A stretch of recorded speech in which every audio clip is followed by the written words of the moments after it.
நடிகர் தமிழக வெற்றி கழகத்தின் தலைவரான விஜய் 2026 சட்டமன்ற தேர்தலுக்காக தயாராகி வருகிறார். மதுரை மாநாடு மிகப்பெரிய அளவில் வெற்றி பெற்ற நிலையில் அடுத்து தமிழகம் முழுவதும் சுற்றுப்பயணத்தை மேற்கொள்ள இருக்கிறார். இதற்காக சுமார் 2 கோடி ரூபாய் செலவில் விஜய்க்காக சொகுசு பேருந்து வரவழைக்கப்பட்டிருக்கிறது. அதிநவீன சொகுசு வசதிகள் கொண்ட இந்த பேருந்தில் தான் விஜய் சுற்றுப்பயணம் மேற்கொள்ள இருக்கிறார். தமிழ்நாடு அரசியல் களம் தற்போது சூடாகிவிட்டது.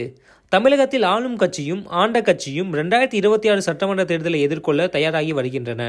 ஆட்சி அமைக்க முடியாது என்றாலும் கூட்டணியில் அதிகபட்ச சீட்டுகள், அதிகபட்ச எம்எல்ஏக்களை பெற வேண்டும் என பிற கட்சிகளும் தீவிரமாக காய் நகர்த்தி வருகின்றன. திமுக, அதிமுக, தவேக, பாஜக, நாம் தமிழர், தேமுதிக, பாமக என தமிழகத்தின் அனைத்து கட்சிகளும் அதன் தலைவர்களும் தேர்தல் பிரச்சாரத்தை தொடங்கியுள்ளனர். தற்போதைய சூழலில் 2026 தேர்தல் 4 முனை போட்டி நிலவும் என எதிர்பார்க்கப்படுகிறது. திமுக தலைமையிலான கூட்டணியில் காங்கிரஸ், விடுதலை சிறுத்தைகள், இந்திய கம்யூனிஸ்ட், மார்க்சிஸ்ட் கம்யூனிஸ்ட், மதிமுக, மனிதநேய மக்கள் கட்சி, தமிழக வாழ்வுரிமை கட்சி உள்ளிட்ட பல்வேறு கட்சிகள் இருக்கின்றன. அதிமுக கூட்டணியை பொறுத்தவரை பாஜக அதிகாரப்பூர்வமாக இணைந்திருக்கிறது.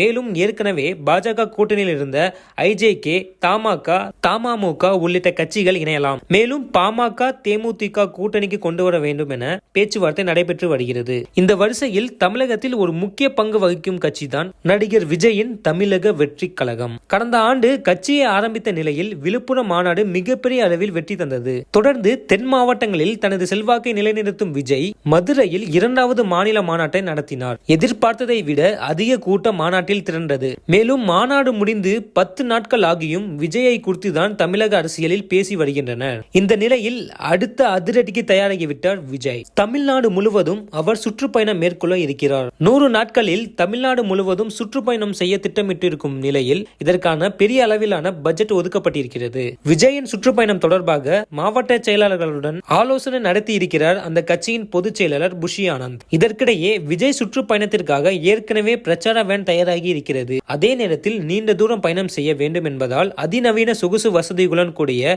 சொகுசு பிரச்சார வாகனம் ஏற்பாடு செய்யப்பட்டிருக்கிறது. இதன் விலை மட்டும் கிட்டத்தட்ட 2 கோடி ரூபாய் என சொல்லப்படுகிறது. பிரபல நிறுவனத்திடம் என்ஜின் மற்றும் சேஸை வாங்கி சென்னையில் உள்ள பிரபல நிறுவனத்திடம் அதன் கட்டுமானத்தை முடிக்கும் பொறுப்பை கொடுத்திருக்கிறது தமிழக வெற்றி கழகம். நவீன லிப்ட், ஓய்வறை, கழிப்பறை, சிறிய கிச்சன், படுக்கை, சோபா, மினி தியேட்டர் உள்ளிட்ட வசதிகளும் இந்த பேருந்தில் உருவாக்கப்பட்டிருக்கிறது.